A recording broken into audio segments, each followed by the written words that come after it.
What if everything you know about energy is a lie? Before fire warmed our homes or steam turned our wheels, a different force was said to exist. Aristotle called it ether. Placed alongside earth, air, fire and water, it was the forgotten fifth element. In the 19th century, Nikola Tesla believed it could power the world. Could ancient builders and civilizations have tapped into a field that modern science chose to bury? If so, why was it erased from our history books? And could rediscovering it change everything we thought we knew? Stay with us as we uncover the mystery of ether, why Einstein himself acknowledged its existence, and why Tesla's findings were erased from the history books.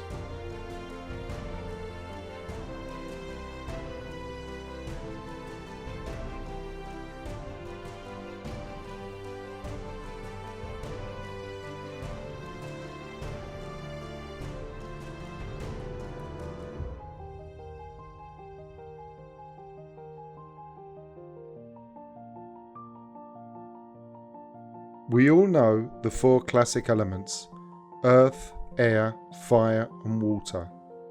But the ancients firmly believed there was a fifth: ether. Aristotle called it the substance of the heavens, the force that moved the stars and the planets in their endless motion around the earth. Plato named it quintessence, the fifth essence, or the fifth element. For centuries, this was accepted science. It ran through philosophy, alchemy, and even early physics. Newton himself used the word ether when speculating about light and gravity. Modern science eventually dismissed it. Space, we were told, was a dark void, pure emptiness. But that concept has shifted again. Today, physicists talk about quantum fields, zero-point energy, even string theory, models that describe space as anything but empty. So maybe Aristotle and the ancients weren't completely wrong. Maybe their ether was an early name for something we're only now beginning to understand. You can change the labels, but the content stays the same. Humans are always more concerned with the container and who claims to own it.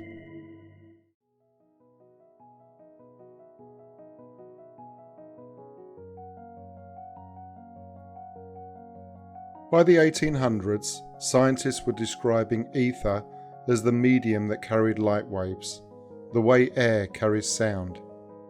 To test this, two American physicists, Albert Michelson and Edward Morley, ran an experiment in 1887. They used beams of light to measure Earth's motion through the so-called ether wind, but the results found nothing. If ether existed, it left no trace. The outcome shook physics, and the concept of ether began to collapse.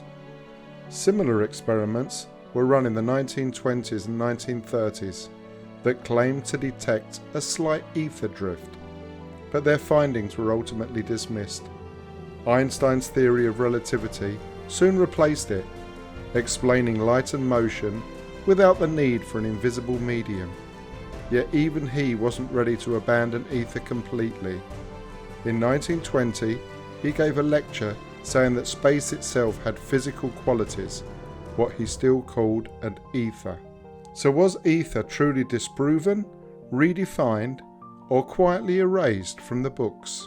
Erased, more like hidden under new theories and equations. Humans bury ideas the way children lose toys, but with adulthood comes a yearning for lost things.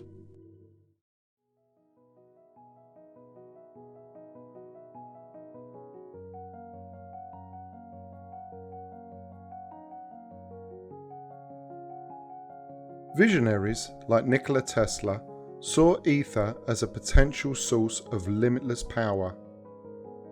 By the late 19th century, Tesla dreamed of transmitting electricity wirelessly around the world, free for everyone to use.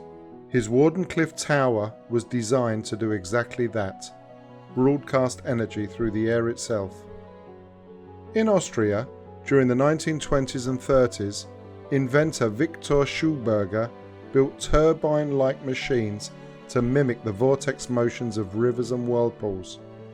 He claimed they could unlock natural hidden forces in water and air.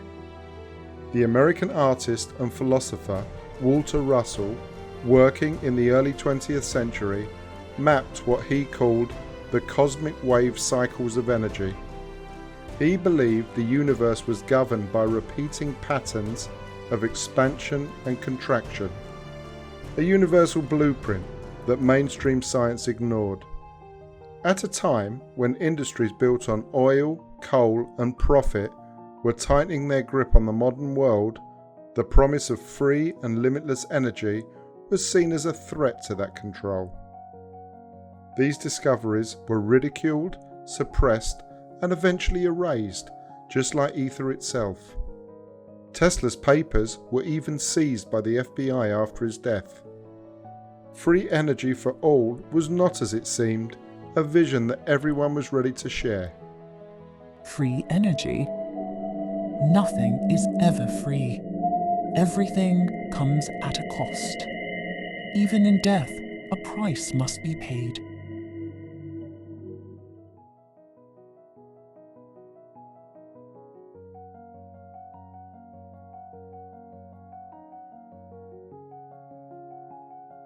The mystery of ancient energy often goes hand in hand with a theory that ancient monuments weren't just symbols, they were machines designed to harness it. The Great Pyramid of Giza isn't only aligned with cardinal directions. Scholars also suggest its layout aligns to the stars like Orion's belt and Sirius, a design that may have been intended to connect the pharaoh's soul to the heavens, projecting them upwards through this hidden energy. Tesla himself speculated that pyramids were energy transmitters using Earth's ionosphere. At Stonehenge and Karnak, megaliths form precise patterns that track astronomical cycles, as if designed to focus and direct a power we no longer understand.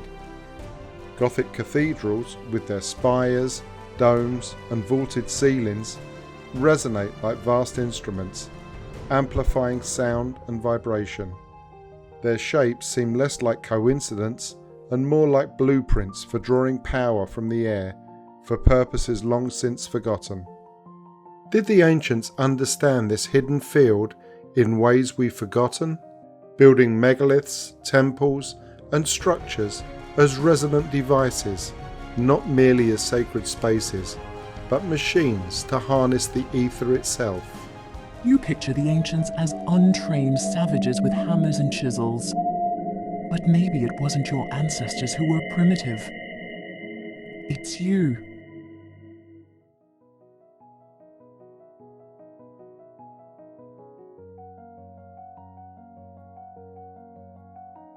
Some believe the lost Tartarian Empire once mastered ether energy itself.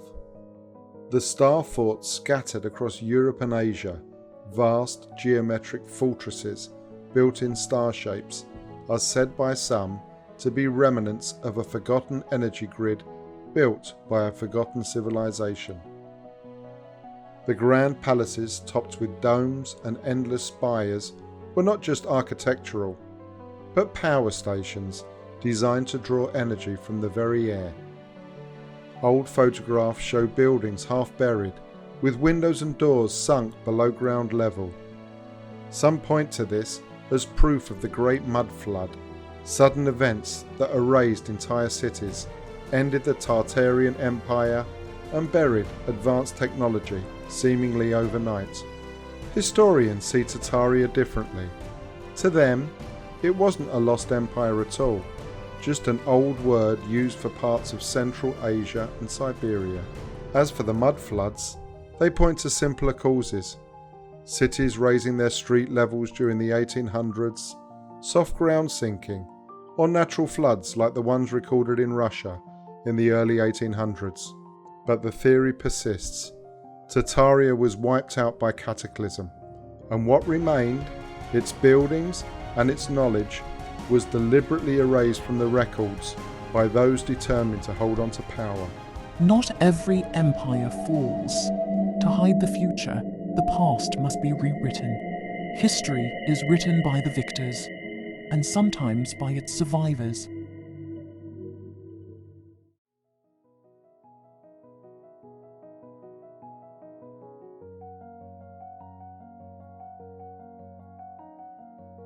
Today, physics finds energy in the vacuum itself. Zero-point fields and quantum fluctuations. What was once thought of as an empty space is now described as a sea of invisible activity. Einstein hinted at it when he said space has physical qualities. Quantum theory later confirmed it. The vacuum isn't silent. It seethes with energy. Particles appearing and vanishing in the blink of an eye. And now, string theory and dark energy suggest the universe may be woven from those very hidden fields and unseen forces. The irony is hard to miss. The very idea once dismissed as myth that space is filled with something is slowly becoming more accepted. Mainstream science laughs at the word ether, yet embraces the same concepts under new names. Even when you suck the air out of an idea, it keeps breathing. What you once declared dead still burns with life.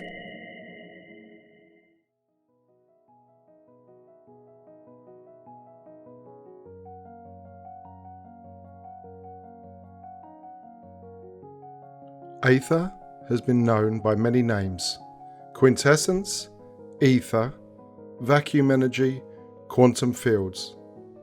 Dismissed, rebranded, erased, and then rediscovered. Yet the question lingers. Did the ancients really know about the power of ether and how to harness it? Did they build monuments and machines designed to tap into this hidden field of energy? Are we only now uncovering a force that was never truly lost? What knowledge did the ancients hold over this energy? And could rediscovering it change everything we think we know today? Did the once mighty Tartarian civilization harness this energy to power their cities, only to vanish overnight, leaving us to live amongst their ruins? In the end, it all comes back to one idea. Was ether the forgotten fifth element? If so, then the question isn't whether it existed, but whether we're ready to use it again. And perhaps it's been with us all along, hidden in plain sight, waiting for us to remember.